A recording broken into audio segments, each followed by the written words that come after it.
by Sally Goldstein in honor of Howard's birthday. Mazel Tov. Wish Howard a happy birthday when he comes in. And Meretz Hashem, beautiful. It's a wonderful anniversary gift, birthday, special occasions, Daf Yomi dedication. It's like fits for everything.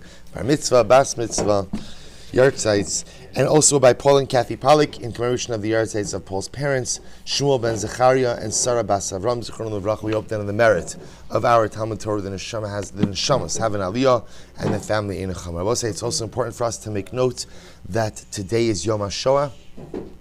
You know, again, I mentioned in the shir I gave last night that often in the Frum community, Yom HaShoah is an interesting day because we really mark the Holocaust as much as we mark every Jewish tragedy on Tisha B'Av. We already have a national day of mourning. And the establishment of Yom HaShoah is interesting also because it's during the month of Nisan, where again there's still Howard, you just missed it. The shir is dedicated in honor of your birthday by your Eshes Chayil by Sally. Mazel Tov, Ad Nev Esem Shanim Tovos. You'll be mochel me for embarrassing you. All right, good. Mazel Tov. Mazel Tov. Yeah, good. So as we dedicate our sheer memory of the 6 million Kedoshim.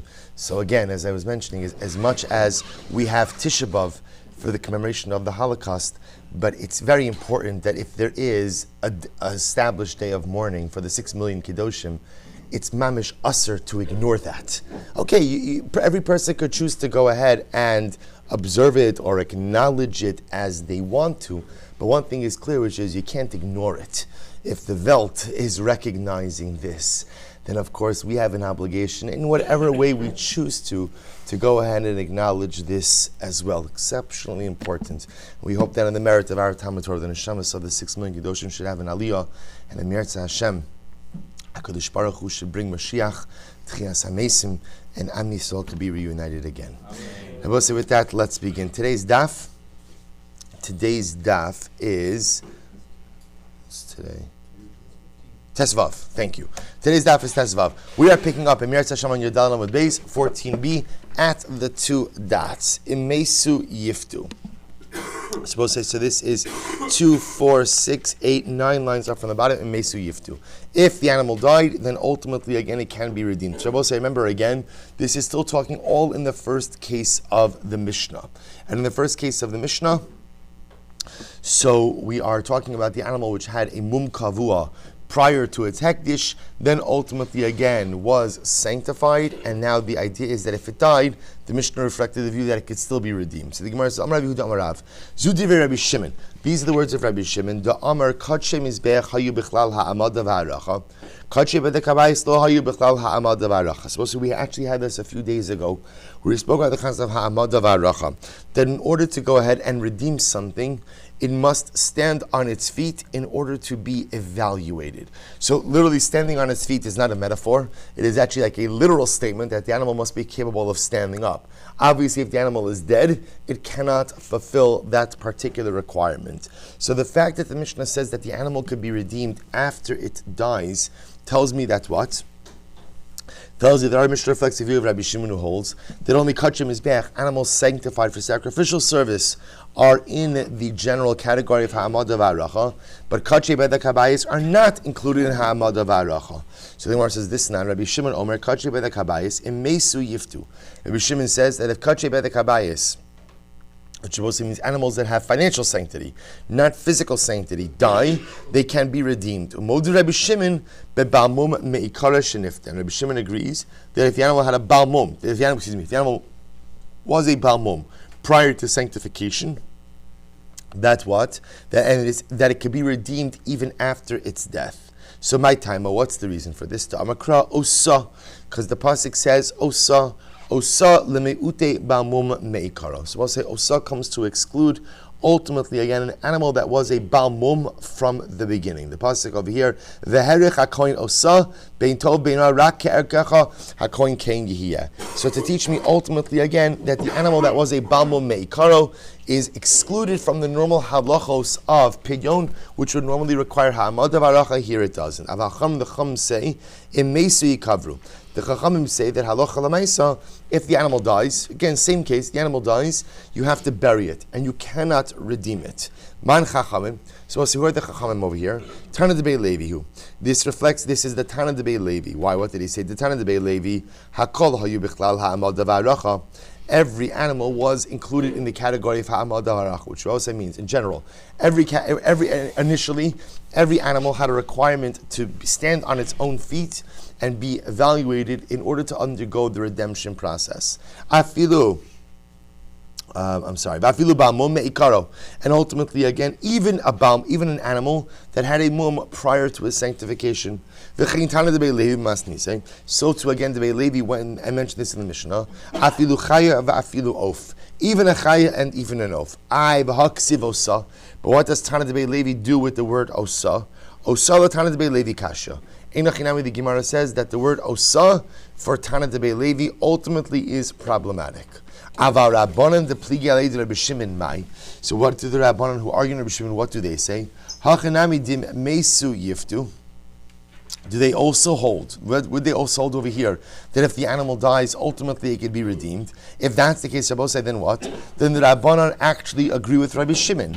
If that's the case, ihachi top of Tesvav Amud Aleph Zudivei Rabbi Shimon machlakuso mi bayile. Ultimately, Rabbi say the Mishnah should read, these are the words of Rabbi Shimon and those who normally disagree with him. Even those who normally disagree with him would agree with him that in the case of a Baal Mum Me'ikara, which is the case of an animal that had a mum prior to its sanctification and then died, that they would agree that it could still be redeemed. So the Gemara says as follows. Amri Rav Krib Shimon Lakish. So ultimately, again, the Gemara says that Rav holds the Krib Shimon Lakish, the Amar L'Rabbanan, who says that in accordance with the position of the Rabbanan, Kadshe Bedek Habayis Hayu Bechal Ha'amada Va'aracha. That Kadshe Bedek Habayis means animals that have financial sanctity were included in the obligation of Ha'amada Va'aracha, right? Ultimately, again, to stand on their feet and to be evaluated. Kadshe Mizbeach Lo Hayu Bechal Ha'amada Va'aracha. But ultimately, again, Kadshe Mizbeach were not included in Ha'amada Va'aracha. But ultimately, again, our Mishnah cannot reflect the view of the Rabbanan. Why not? Diktani Seifa, v'imeisu yikavru. Because what does the Seifa of the Mishnah say? That the Seifa case, remember, is the case of where the animal did not have a mum kavua prior to sanctification. Sanctification preceded the mum kavua, or there was a mum over, then sanctification, and then developed into a mum kavua, and then you redeemed it. So the Mishnah says, in that case, ultimately the animal still has to be buried. So the Gemara says, Mimai, how do you know that the reason in the second case of the Mishnah why ultimately you have to bury the animal is because it requires ha'amada and ha'aracha? Dilma mishum de'in podin as hakotshim laha'achilon liklavim. Maybe the reason you can't do that, Rabbi Osai, is why? Because you are not permitted to go ahead and redeem kudshim in order to feed them to your dogs. In other words, Rabbi Osai, even if you hold that there's some level of redemption, ultimately, again, for kudshim, you cannot go ahead and feed kudshim to your dogs. Maybe the reason why the Brisa says that if the Mishnah says that if the animal dies, you have to bury it in order that you not come to go ahead and feed it to your animals. To which the Gemara says, in Cain, if that's the case, nisni imnasa treifo yikavru. Then Rabbi said the truth is, you could even say that even if the animal became a treifa, ultimately, again, you would have to bury it.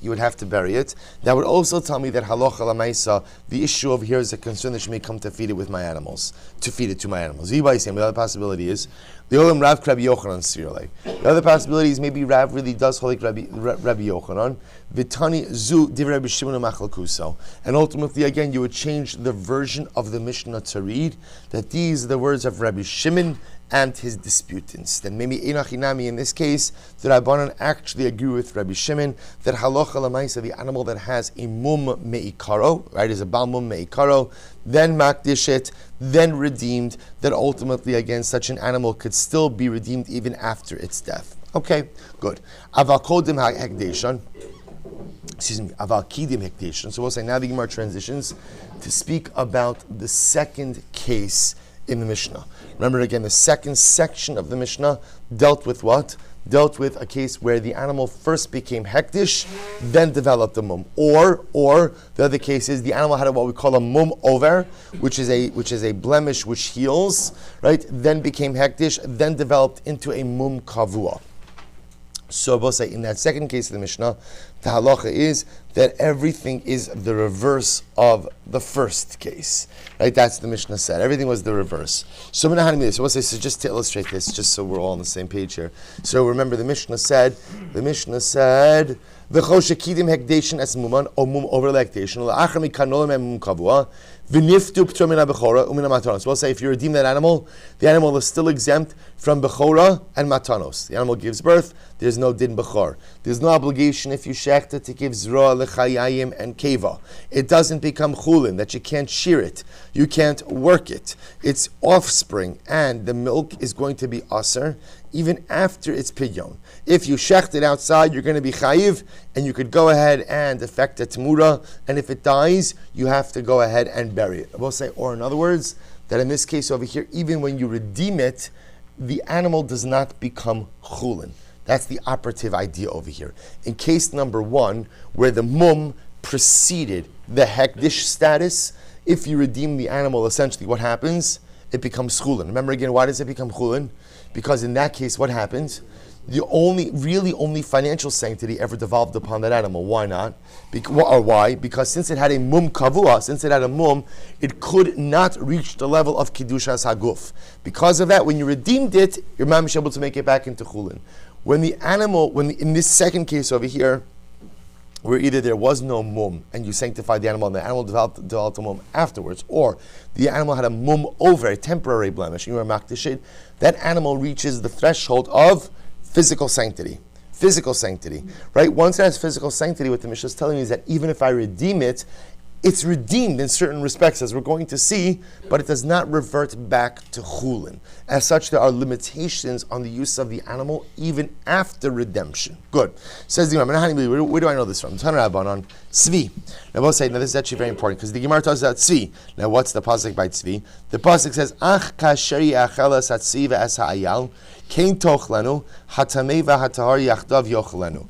So, right, just as you eat the tzvi and the ayal, so we'll say not to be confused with the ayal, right? Tzvi and ayal, which is like the deer and the heart, H-A-R-T, right? So you shall go ahead. So the tameh and the tar can eat it together. Now, we'll say, now what's interesting about this is as follows. If you look at Rashi, Rashi says over here, kitzvi.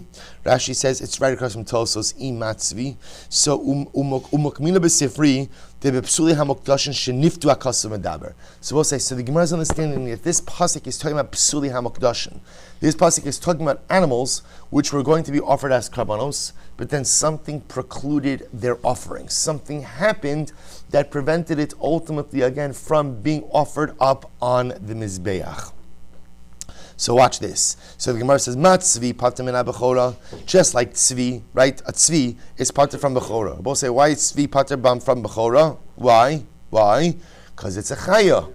Right? I'm not saying that like in a derogatory term. I'm saying that like it's a chaya, right? Meaning that's a categorical classification, right? It's a chaya, right? Because we'll say what's the halacha ultimately by bechar? Pasuk says bekarcha v'tzonechad only applies to behemoths, not chayas. So just like tzvi is pater min bechora, af psuli hamokdashin ptura min bechora, so too psuli hamokdashin are also pater from bechora as well.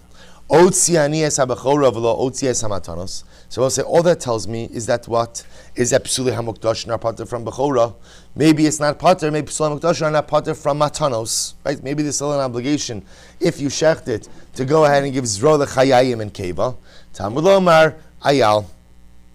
Therefore, the pasuk says ayal. Ma ayal pater min bechora min matanos. We'll say just like the ayal is pater from bechora and matanos, because again it is a chaya. So the psuli hamokdashin will be pater from bechora and matanos. Good. But 1 second. So Rabbi say, now we're learning out the halachos of psuli hamokdashin, which Rabbi say understand. So psuli hamokdashin fits very beautifully with our Mishnah, because essentially, categorically, a carbonic animal which has been redeemed essentially has the same type of status as psuli hamokdashin.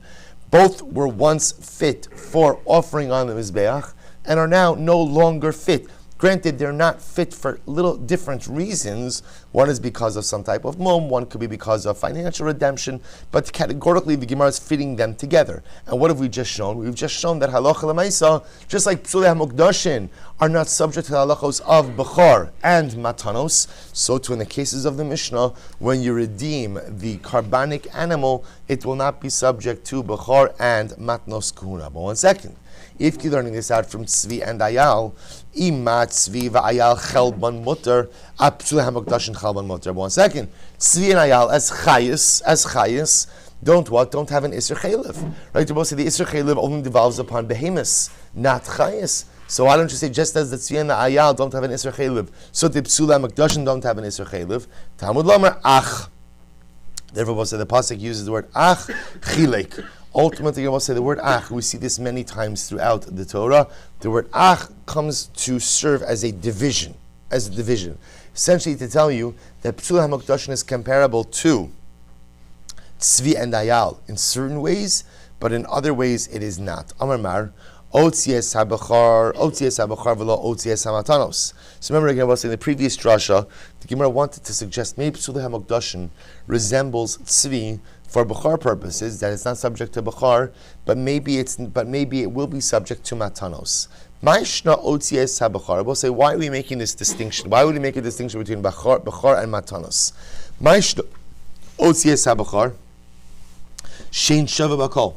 Because we'll say the halachos of Bechor ultimately again are not equally applicable with all animals. Right? For example, again, Bechor, the halachos of Bechor only obviously apply to females, right, and do not apply to males. V'lo otzies hamatanos sheshavos bakol, and I won't exclude matanos rabosai, which what is a din in every single animal.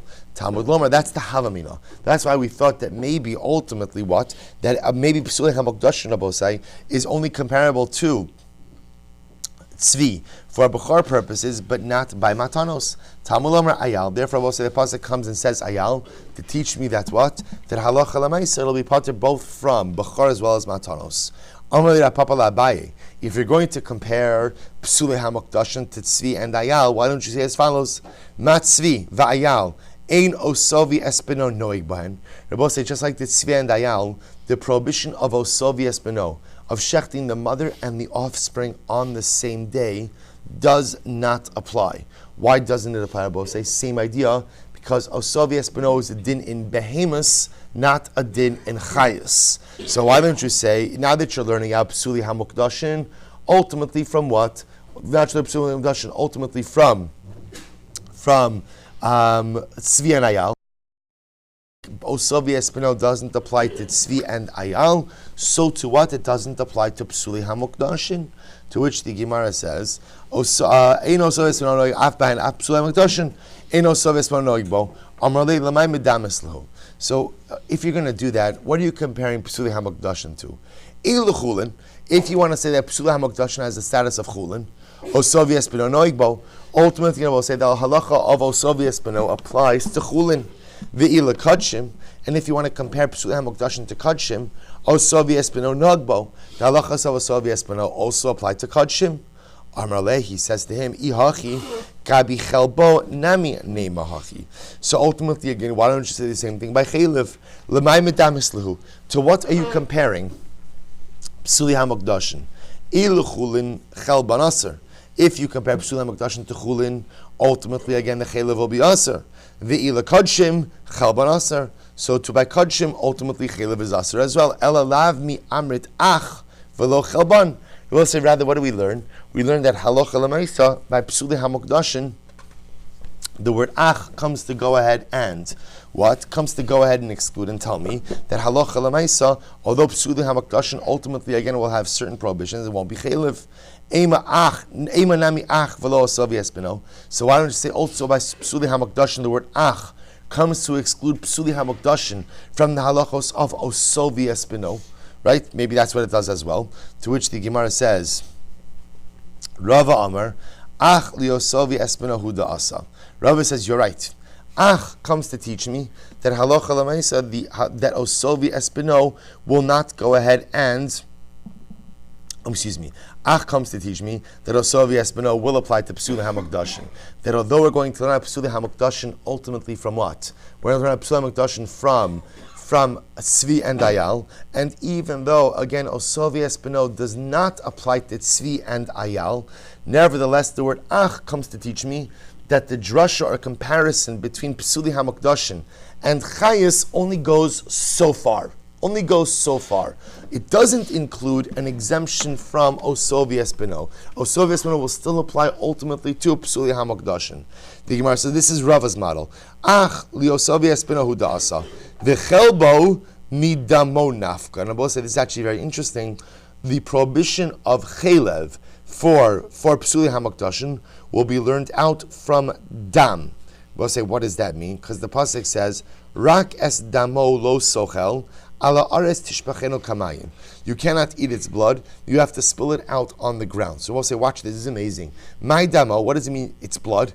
Ilemo damo mamish. If you want to say, it literally means the blood. Lo yehe ela damand kidsvi va'ayal. So we'll say, listen to this. So remember again.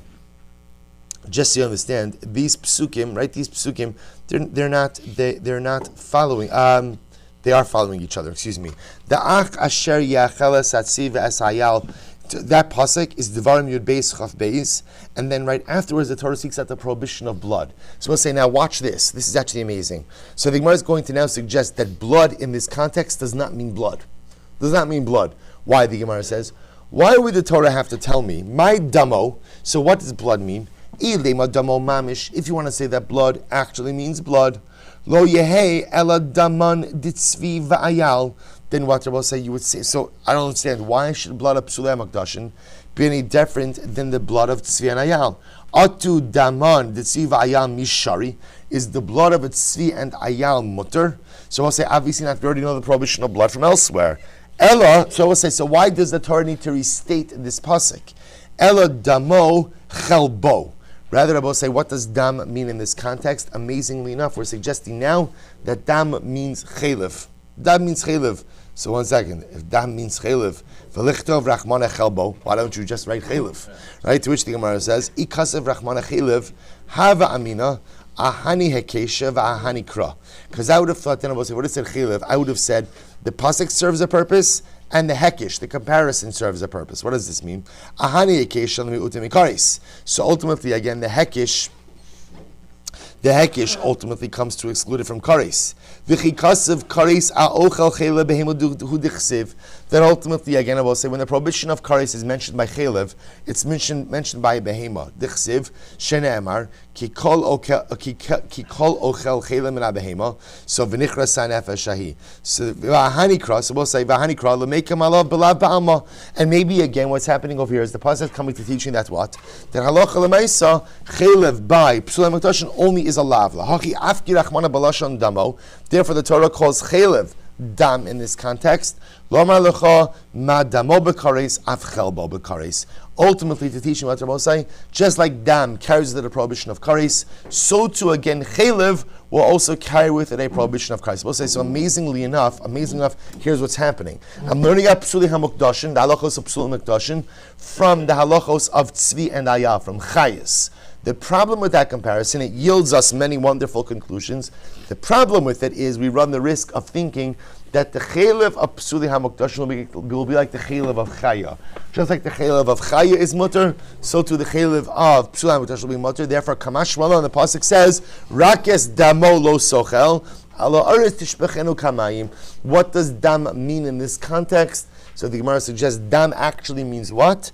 Dam means chelev, not dam. Good. V'hatana ach v'lo chelbo kamar. But we just said before that ach. Why do I even need this pasuk? We just said before that the word ach almost like comes to what?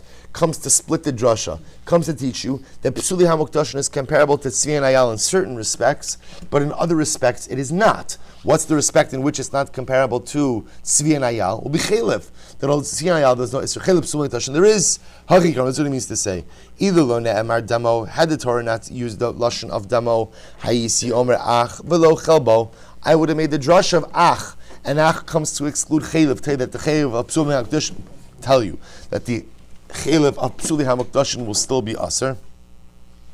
Ach shav shene'emar damo, but But now that the pasuk says damo lioso v'espino hu da'asa, it comes to include ultimately oso v'espino as well. So we'll say, so therefore again, what comes out is as follows. Based on the pasuk of damo, we learn out that there is an iser chelev from psuli hamokdashin. And from the word ach, we learn that although we learn out, we're comparing psuli hamokdashin ultimately to tzvi and ayal. Nevertheless, although osovi espino doesn't apply to tzvi and ayal, it will apply ultimately to the psuli hamokdashin. Good. Weiter. Ve'eino yotzin l'chulin. Now, also remember again, as we said before, when the hektish precedes the mum, so even when you redeem the animal, it does not go out to chulin. So where do I know this from? The Turn Rabbanon tizbach. So we'll say because the pasuk says tizbach, right? The pasuk says rach b'chol v'avas nafshecha tizbach v'achalta basar kebirchas Hashem Elokecha. So we'll say, so the pasuk says tizbach. We dashin from here. So we'll say again. So the Gemara is learning out. If you look over here, no, not yet. Okay, so the Gemara says tizbach v'lo giza. That teaches me that the animal could be slaughtered, but it cannot ultimately again be shorn or sheared. Shorn. Okay, it can be shorn. Right? Basar velo chalav. You can use it for its meat, but you cannot use its milk. Via chalta, you can eat it. Velo leklavecha, but you cannot go ahead and feed it to your dogs. Mikan shein podin es hakachim nachin leklavim. From here we learn that what? That you cannot go ahead and redeem kachim in order to feed them to dogs. Amud beis. Ike da amri. We'll say others have a different drasha.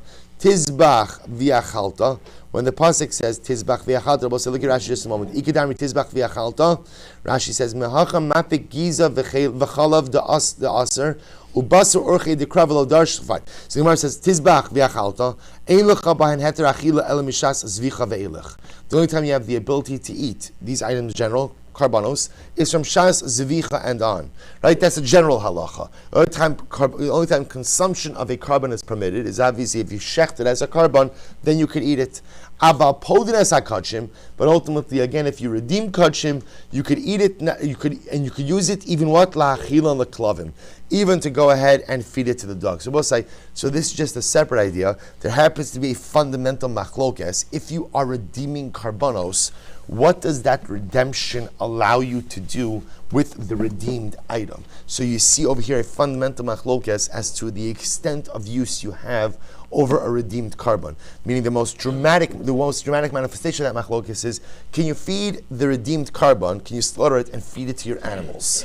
So we'll say, so clearly again, that's the subject of machlokes, and as we're going to see, it gets to the very core of the mechanics of pidyon. Let's go right there. So the Gemara says, Vladan v'chelban asar la'achar pidyona. So we'll say the offspring, again, this is just continuing in the second section of the Mishnah, where the sanctification preceded the mum. In that case, the offspring and the milk is going to be asr even after the animal is redeemed. So we'll say, so what's the case? Says the Gemara. So we're asking what's the case of the vlad? Ilema di aber v'isyalid. So if you want to say that the animal became pregnant and gave birth achar pidyonon, after the animal was redeemed, then amai. Ultimately, again, why would the offspring be asr? Vlad tzvi va'ayal minhu. As we just got finished saying before, that offspring, Rabbosai, should be like psuli hamokdashin, which is ultimately learned out from tzvi and ayal, as we just said before. Elo this aber lifnei pidyonon, this yal va'achar pidyonon. Rather, what's the case? The case is where the animal became pregnant prior to redemption and was born after redemption. So the Gemara says, halifnei pidyonon. So you see from here that what? That if the animal was born before redemption, mikdash nami kadshi, that the animal would be considered to be sanctified. It would be considered to be sanctified. So the Gemara says, minahani mili. From where do I know this? Rashi says, from where do I know what? Third wide line on top. Rashi says, that if these animals, if this offspring was born before the mother was redeemed, the animal would be kodesh. How do I know that? The Tan Rabbanon, because the pasuk says zocher. We'll say this is vim zevach shalamim karbano min abakar hu makriv im zocher im nekeva tam yakar ben lefnei Hashem. So watch this. So we'll say this pasuk is by shlamim. So the pasuk says zocher. The Rabbos has havlad. that comes to include that the offspring of a shlamim has carbonic status like its mother. Look at Rashi. Rashi says over here, Zachar l'rabos es havlad gabe shlamim ksiv im zachem nekeva tam v'kar yiseruhu denishta. Actually, fine. Let's go back to the Gemara. Nekeva l'rabos es hatmura. Nekeva comes to teach me about Tamura, that if you try to exchange a shlamim animal for another animal, both animals, the second animal will have shlamim sanctity as well. They're both saying this is actually very interesting. What it's saying over here is, it's not just that we know that a Tamura is Kodesh, that I know. What the Pasuk is teaching me is that what? Not only is a Tamura Kodesh, but the Kedusha of the Tamura does mirrors the Kedusha of the original animal. So whatever the original animal was a shlamim, the Tamura doesn't just become carbonic, but it becomes a shlamim as well. Now watch this. Ve'ein ella v'lad timimin u'tmuras timimin. So I just learned two important halachas. What are two? Halacha number one: if an animal designated as a shlamim has a baby, what's the status of the baby? Shlamim, right? If a shlamim animal, you make a tamura, what's the status of the tamura? Shlamim. Now I only know this to be true in a case where what? Where the mother or the original animal in these cases was a tamim, was unblemished. How do I know? We'll say, how do I know that if the mother who gave birth was a Baal Asmum, or the initially consecrated animal was a Baal Mum, and now what happens? The animal gives birth, or I swap out the animal for another. How do I know that those animals, right, the offspring or the Tamura, where the mother or the initial animal was a Baal Mum, how do I know that they still have the Kedusha of Shlamim? To which the Gemara says, Minai Kishu Omer, Im Zachar, L'Rabos Vlad Ba'ali Mumim, Im Nekeva, L'Rabos Tamuras Ba'ali Mumim. So this is very interesting. So the Gemara says, I learned that from the extra word, Im. It does, right? It doesn't, it says Nekeva, Zachar, it says Im Nekeva, Im Zachar. The extra, so we'll say, interestingly enough, Zachar teaches me that when an unblemished shlamim mother gives birth to offspring, the offspring becomes shlamim. Im teaches me that even if the mother is a Baal Asmum, the offspring still becomes ultimately a shlamim. Im Zachar teaches me that if I had an unblemished shlamim and I do Tamura, the Tamura animal becomes a shlamim. Im teaches me that what? Even if the initial animal is a Baal Mum, the Tamura animal still becomes a shlamim. Incredible. Says the Gemara, Osan Vlados, first wide line, Tesvav Amud Beis. Osan Vlados Shela Achar Pidyonan, Matehe Alehen. So I'll say ultimately again, but what happens to the offspring after their Pidyon, right? After the redemption, what happens to those offspring? So the Gemara says, Rashi says over here, Osan Vlados Shela Achar Pidyonan, Noldu. Vinis Abru Kode Pidyonan. We'll say, so what about these animals that ultimately what? The mother became pregnant prior to the pidyon, gave birth after the pidyon. What's the status of those offspring? So the Gemara says, Lifnei pidyonan mifli plikabuhu. So I'll say, remember again, when the offspring is born prior to pidyon, then there's a machlokes.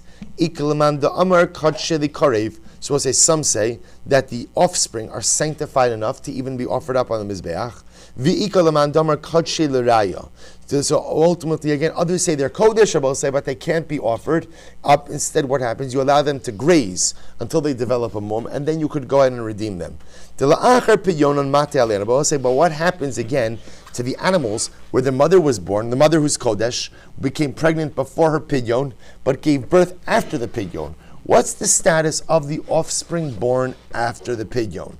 To which the Gemara says, Mate alein. So this is amazing. Amravuna, you know what you do with them? Konsan lekipa vein mason. Ultimately, again, you just have to bring them in an enclosure, and ultimately, again, you let them starve to death. In other words, I will say, which we do sometimes with sacrificial animals, where we don't know exactly what to do with them. So says the Gemara, Dahaichi la'avid. What should I do with them? What should I do with them? Likravinu mekoach kedusha dechuya. Likravinu, to say that I should offer them up as a carbon, I can't do that. Why? Mikoach kedusha dechuya ka'asu. Because it's actually very interesting. They come as a result of what we call Kedusha Dechuya. Literally, again, a compromised Kedusha. But say, what's a compromised Kedusha? Look at Rashi. It's Rashi almost right across. Kedusha Dechuya. De'ispu tarti l'reusa. This animal has two strikes against it. Chada Di'imusan ba'ali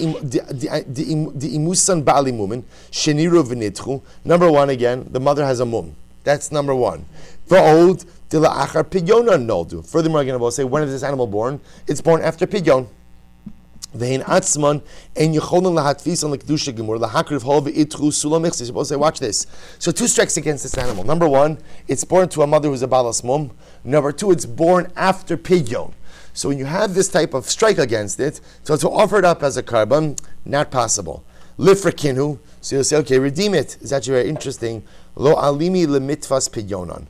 Ultimately, I will say its kedusha is not strong enough to allow, ultimately, again, for pidyon. So Rabbi say pidyon only works when something has proper sanctification. So this animal, Rabbi say, amazingly enough, is like nishtahin nishtaher, right? A little bit in carbonic no man's land, right? Why? So because it has two strikes against it, it can't become a carbon. Can't become a carbon. At least that's what we're suggesting now. And because it doesn't have full kedusha, ultimately what? It cannot be properly redeemed. So Rav Huna says, what do you do with it? You put it in an enclosure and essentially you just let it die. There's nothing else for us to do with this animal. So in Eretz Yisrael they said in Rabbi Chanina, Samoch lepidyonan matfis os l'shem os zevach. So that's actually very interesting. No, there is an eitzah. What do you do? Right before you go ahead and you redeem it, right? You go ahead and you're matfis it, you designate it as the same type of carbon as its mother. So I'll say, so what does this mean? Look at Rashi. Samach lepidyon. It's right before Rashi gets wide, about 5 lines up before Rashi gets wide. Samach lepidyon. Samach lepidyon iman matfis l'shem oso zevach. Dehashta chayla le kedusha la'atzman. Techashvinu v'lo paka kedusha sayu ayde pidyon iman. Umemisin ad shimo. Supposed to watch this. So apparently, right before you redeem the offspring, you could designate it as the same type of carbon that its mother was. Samach lepidyon. Now, what does that mean? Before you redeem the offspring, are you telling me then that the offspring is redeemable? Rather,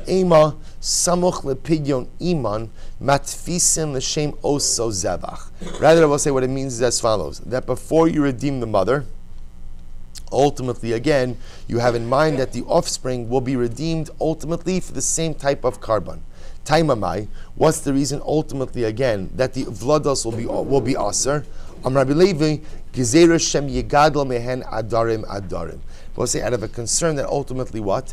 If the offspring do not have some type of prohibited status, people will maintain consecrated animals in order to have offspring from them because the offspring will be permitted. We don't want people maintaining consecrated animals. We want people either offering up consecrated animals or redeeming consecrated animals. So in order to dissuade people from maintaining the office of the consecrated animals, we go ahead and we make the offspring usher as well. Good. So coming back to the offspring now, can you go ahead, and now you have the offspring of this mother, can you go ahead and what? Can you go ahead and designate the offspring for any type of carbon that you want? So we'll say now we've established that the offspring has some residual kedusha as a result of its mother. Can I go ahead and designate the offspring to be a different type of carbon than the mother? Amarle, ein matfisin. Can't do it. My time, what's the reason? Make a gzir shava ab b'sharecha from bechar. Ma bechar in matfiso l'chol zevach sheyirtze. But just like when an animal is a bechar, you can't transform it into any carbon that you want. Tichsev ach bechar shei v'kar la'Hashem behema lo yakdish ish oso. Afhani ein matfisin l'chol zevach sheyirtze. So it's Rabbi when you have the offspring, ultimately again of this mother. So the mother has a designation. You cannot go ahead and make the offspring into whatever type of carbon that you want. Tanya Kava said Rav Sheshes. We have a brisa which supports Rav Sheshes. Kachim shekidim mum lekdishan v'niftu. We'll say if you have kachim, where the mum came before ekdishan. That's the first case of our Mishnah. The mum preceded the kodesh designation, v'niftu, and then the animal was redeemed. Chayavin bebechor matanos. Ultimately, again, the animal is subject to bechora and matanos. Bein lifnei pidyonan, bein la'achar pidyonan. Ultimately, again, this is true whether the offspring is born before pidyon, after pidyon. I'm sorry. This is whether it's before pidyon or after pidyon. Hagozes va over bahen eno sofek es harboim.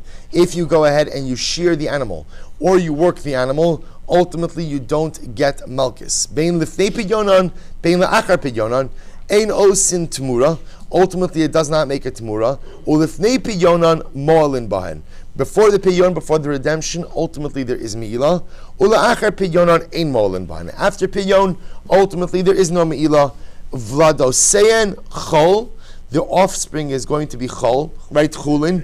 V'niftin tamimin. And they can be redeemed even if they are tamim, even without a blemish. Umatfisin l'chol zevach sheyirtzeh. And you can make the offspring into any type of carbon that you want. So we'll say you see from here that's what? Now remember, this is a very specific case. This is the case where the mum came before the hektish status. So we'll say we've already established that's the easier in these cases. Why? Because such an animal only acquires what? At most is kedushas haguf, financial sanctity, monetary sanctity. Kedushas tam, thank you. Financial sanctity, not kedushas tam, not kedushas haguf. Therefore, again, the offspring are pretty much chulin, right? Assuming the mother was redeemed, the offspring are chulin, and therefore you could go ahead and allocate, or I should say, designate the offspring to any type of carbon that you want. Klalo shel davar. Rabbi say here's the general principle. Klalo shel davar hariin kechulin lechol divrehen. Ultimately, again, they are like chulin in all matters. Ein lecha bahem ela mitzvos ilui bilvad. And what does it mean? Ein lecha mitzvos ilui bilvad. Look at Rashi, 3 lines up from the bottom. Ein lecha bahem ela mitzvos ilui bilvad. Shemalin osan bidamin. Ultimately, again, that you evaluate them, right? The only mitzvah there is to go ahead and redeem them for their worth. Aval kidim hekdeshin as muman. But I will say halacha l'maaseh, if the hektish status came before the mum, which is the second section of the Mishnah, but this is a statement of Risheshus. So aval kidim hekdeshin es muman, or for that matter, there was a blemish that would heal that came before the hekdish. But then a mum kavua developed, v'niftu, and then the animal was redeemed. So I will say in this case, the kedusha remains. Such an animal acquires kedushas haguf, physical sanctity, and therefore, again, even if you redeem it, the animal still retains some level of kedusha, and as a result, peturim mina bechora umina matanos is parted from bechora matanos lifnei pidyonon bein la'achar pidyonon hagozes va'ovid b'in sofek es harboim. If you shear it, if you work it, you get malchus. Bein lifnei pidyonon bein la'achar pidyonon osin tmura. And both before and after pidyon, you could affect tmura. Lifnei pidyon on morlin bahan. Before the pidyon, it is subject to me'ilah. Ula'achar pidyon in morlin. And after pidyon, it's not subject to me'ilah. Vladoseyen kodesh, the offspring will be sanctified. They niftin tamimin. And the offspring cannot be redeemed without a blemish. In other words, if the offspring are whole, they cannot be redeemed. And I will say, here we go. Here, this all is because of this statement. And therefore, again, when the mother was sanctified in an appropriate way, where she acquired kedushas haguf, and you subsequently redeem her and she has offspring, that offspring cannot be made into any carbon you want. The offspring can only be made into the same type of carbonic status that the mother has. Klalo shel davar. Here is the principle. Harehein kehektish lechol divrayim. In this case, I will say ultimately the mother and the offspring are like hektish in every way. Ve'ein lecha bahen ela heter achila bilvad. And I will say the only thing you have is what? Is heter achila. I will say what is heter achila? That if you offer it up as a carbon, you are permitted to go ahead and eat the sacrificial meat. So we have to stop over here. We'll pick up the explanation of this brisa tomorrow. Shkoyach.